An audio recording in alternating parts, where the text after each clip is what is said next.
Kecuali kamu mau mengangkat tumpeng ini ke dapur, ya gak apa-apa, dibagi di sana. Karena kedua pihak sama-sama bersikeras, gak ada yang mau mengalah. Ya ketemunya jalan buntu, tumpengnya ditelantarkan di situ saja dan dijaga terus sama 2 orang security.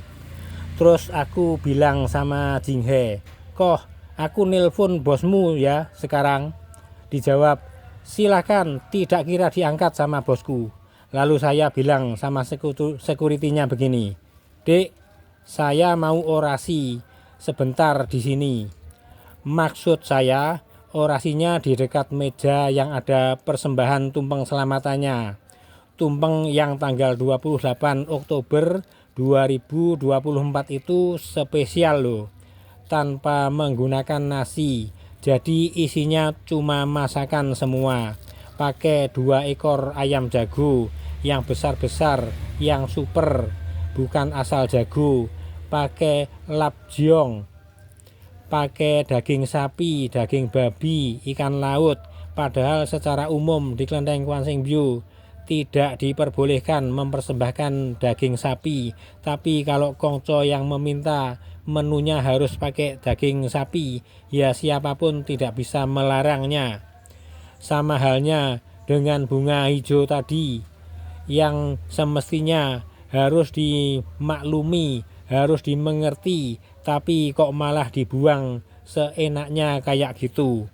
Bisa kualat sungguhan itu. Perbuatan buruk maupun perbuatan baik semua berproses, jadi gak bisa dilihat secara langsung dampak akibatnya, tapi proses hukum pasti berjalan terus. Orang yang berbuat baik walaupun rezeki belum tiba, tetapi bencana pasti telah menjauhinya.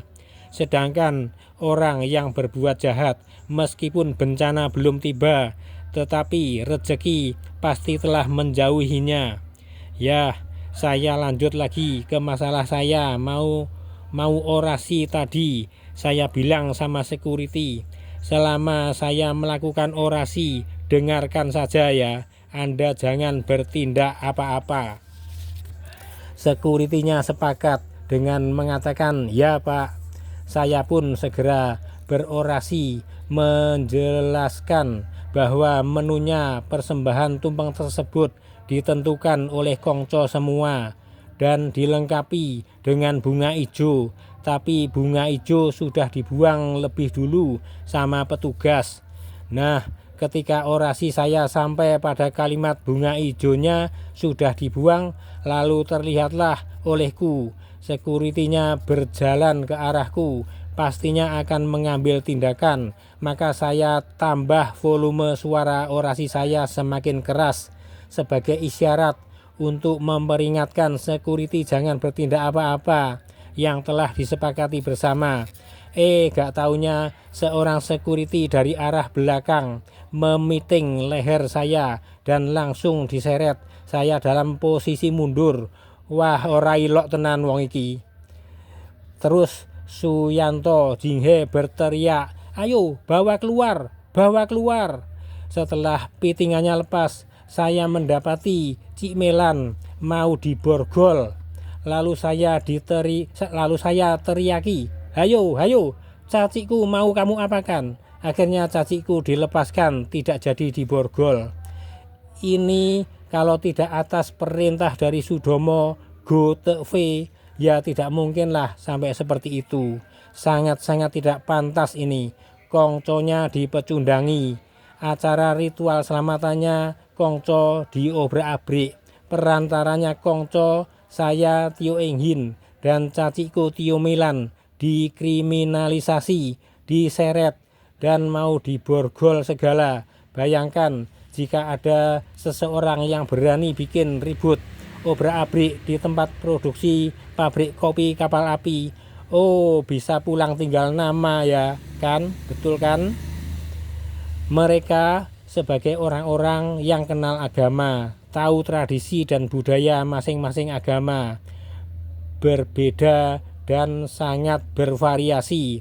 Mereka diberi kekuasaan bukan oleh Kongco, tetapi kekuasaan itu didapat dari konflik kepengurusan yang bermuatan politis.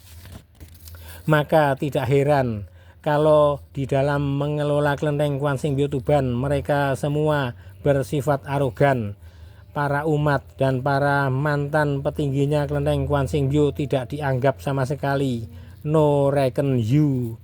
Bahkan Kongco Kwan Sing Tekun, dewa sucinya saja dipecundangi, menganggap kelenteng Kwan Sing Byo itu kosong, tidak ada dewanya. Buktinya waktu digembok pintu gerbangnya ya tidak bisa apa-apa, tidak ada mujizatnya sama sekali. Kalau tidak dibuka oleh 3 pengusaha nasional tidak akan terbuka. Sekarang saya bicara lagi soal tumpeng 28 Oktober 2024. 2 orang security mengajak saya sama Cik Melan menjauh dari lokasi tumpeng. Diajak di sebelah barat yang berdekatan dengan toilet bagian barat. Sekuritinya memberitahukan ulang, tumpengnya boleh dipotong apabila dibawa ke ruangan dapur. Lalu saya jawab, tidak bisa begitu, kelenteng ini miliknya Kongco. Persembahan tumpeng juga acaranya Kongco. Lalu Kongco menghendaki untuk memotong dan membagi-bagi tumpeng ya di meja itu tadi. Kecuali sekuritinya mau mengangkat tumpengnya ke dapur, ya gak apa-apa, dipotong-potong di sana. Kata security, tidak bisa Pak, sekarang aturannya seperti itu, Bapak jangan bikin aturan sendiri. Nah ini malah dibalik-balik ini, yang bikin aturan siapa? Yang membuat aturan baru itu. Seperti tadi Bapak berorasi, berteriak-teriak seperti itu, ibaratnya Bapak di rumah orang, masa boleh seperti itu? Jawab saya begini, loh kelenteng ini rumahnya Kongco sendiri, bukan rumahnya orang. Saya berorasi karena disuruh sama Kongco, ya gak ada yang bisa melarang.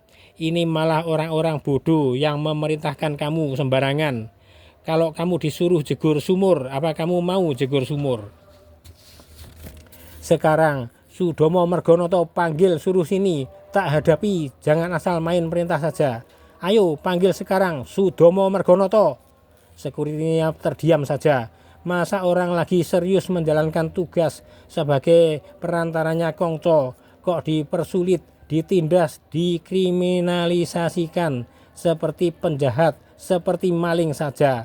Kami berdua dibuat mati kutu, tidak bisa bergerak sama sekali. Bahkan saya minta izin masuk ke ruangan altar untuk berkomunikasi sama Kongco bagaimana menindaklanjuti nasibnya tumpeng persembahan yang ditelantarkan seperti itu, yang disamakan dengan barang haram, narkoba atau sejenisnya.